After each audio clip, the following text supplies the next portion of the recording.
नाज़रीन, फजलुर रहमान साहब के साहबजादे भी बोल पड़े हैं, बल्कि पहले ये आ जाए कि पाकिस्तान तहरीक इंसाफ ने इसके ऊपर एतराज़ क्या किया।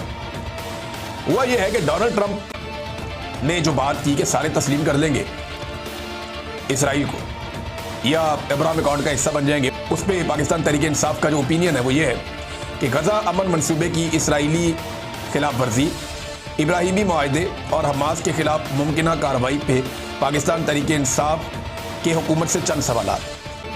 पहला सवाल उन्होंने ये किया हुकूमत से कि गजा में अमन मंसूबे के एक जानिब मुकम्मल फायरबंदी की बात की जा रही है, लेकिन दूसरी जानिब इसराइल की जानिब से निहत्ते फ़लस्तीनियों के कत्लेआम का सिलसिला अभी तक जारी है।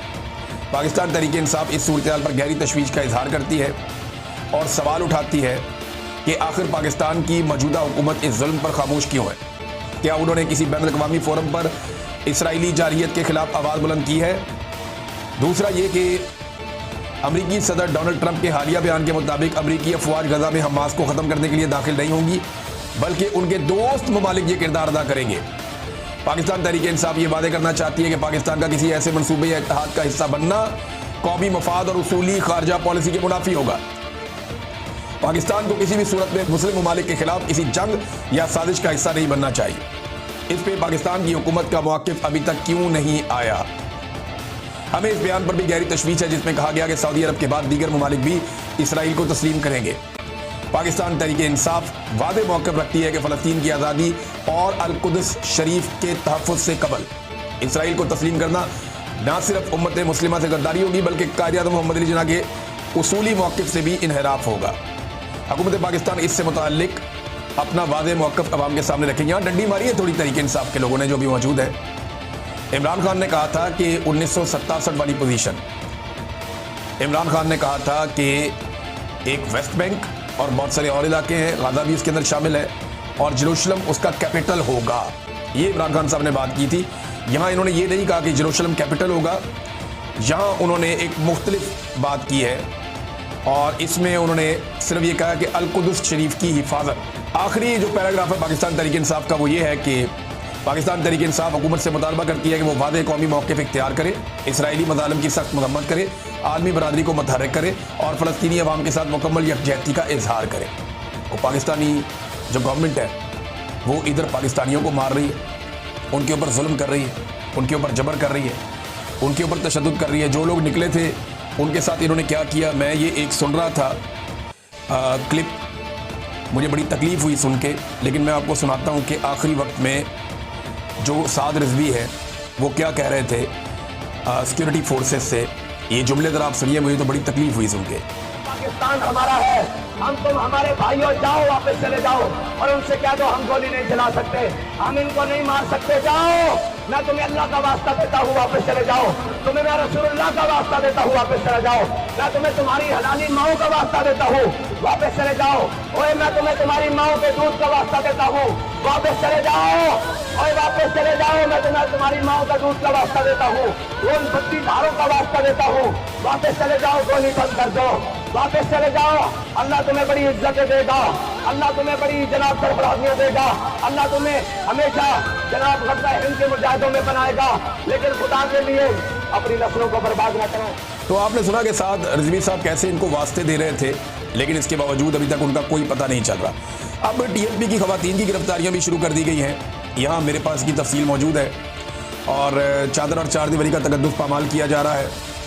अल्लामा अब्बास अंजुम साहब की एहलिया की गिरफ्तारी हुई है और धमाका खेज मवाद और हैंड ग्रेनेड से हमला करने का भी उनके ऊपर मुकदमा डाल दिया गया। जनाब इन्होंने ग्रेनेड मारे हैं। ये कोई TTP वाले हैं और ये बारूद वाले नहीं, दरूद वाले हैं। आप ज़बरदस्ती इनको उठा के बारूद वाली साइड पे लेकर जा रहे हैं। मैं पहले भी ये बार बार कहता रहा हूँ कि दहशतगर्दों को तैयार करने वाली नर्सरी है पाकिस्तान की एस्टेब्लिशमेंट। निहत्ते लोगों को उठाकर पहले कत्लेआम करते हैं, फिर उनके ऊपर बारूद के और हथियारों के ढेर डाल दिए जाते हैं, फिर उन्हें ज़बरदस्ती उस रास्ते पर चलाया जाता है और बिलाखिर दहशतगर्द तैयार कर दिए जाते हैं। ये तो बेचारे दरूद वाले मौलवी हैं, तो बारूद वाले मौलवी नहीं है। इनके ऊपर उठा के जो है वो अब बारूद डाल दिया है। मेरी समझ से बाहर है, मेरी समझ से बाहर है। इनको मशवरे कौन देता है और ये किस तरफ लेकर जाना चाहते हैं पाकिस्तान को।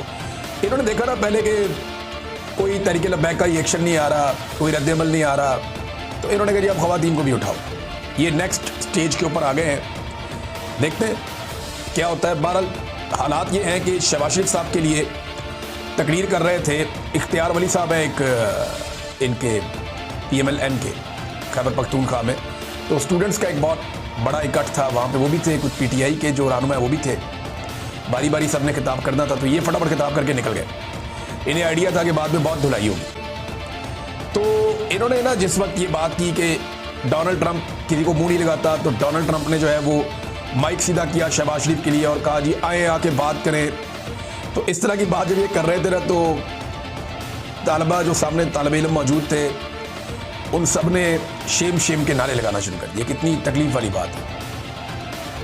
देखिए, पाकिस्तान का एक आम नौजवान, एक तालिब इल्म भी महसूस करता है कि वज़ीर आज़म ने हमारी नाक कटवाई है, हमारी बहुत बेइज्जती करवाई, जो गैर ज़रूरी थी वो नहीं करना चाहिए था।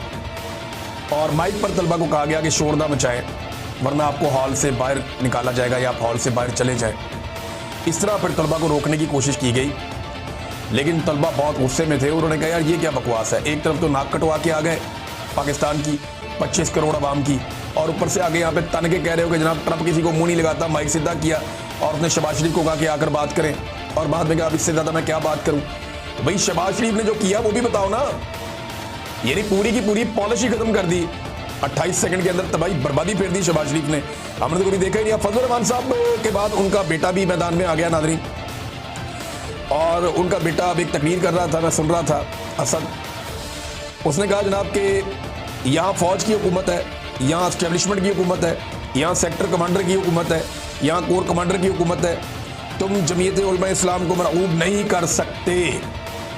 अब क्योंकि 27वीं आईनी तरमीम होने जा रही है, तो फजल रहमान साहब को तो ये पता है कि उनके बगैर भी हो जाएगी। अब रोला कोई नहीं है। अब उन्होंने अपने नंबर पूरे कर लिए, मखसूस नशिस्तें उन्होंने अपने खाते में डाल ली हुई हैं।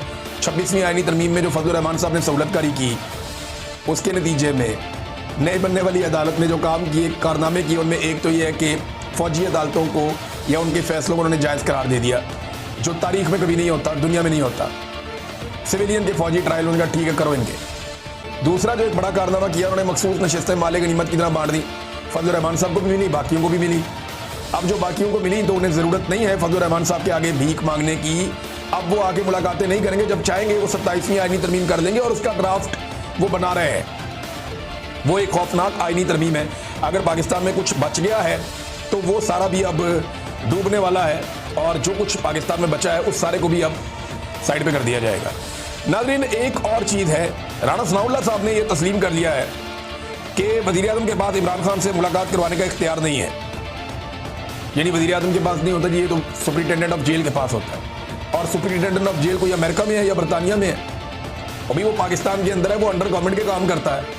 जब चाहे आप मुलाकात करवा सकते हैं। इमरान खान की दफ़ा तो ये बहुत चलाते थे कि इमरान खान के पास AC उतारने का इख्तियार है, वो उतार सकता है, तो आपके पास इमरान खान से मुलाकात करवाने का इख्तियार नहीं है।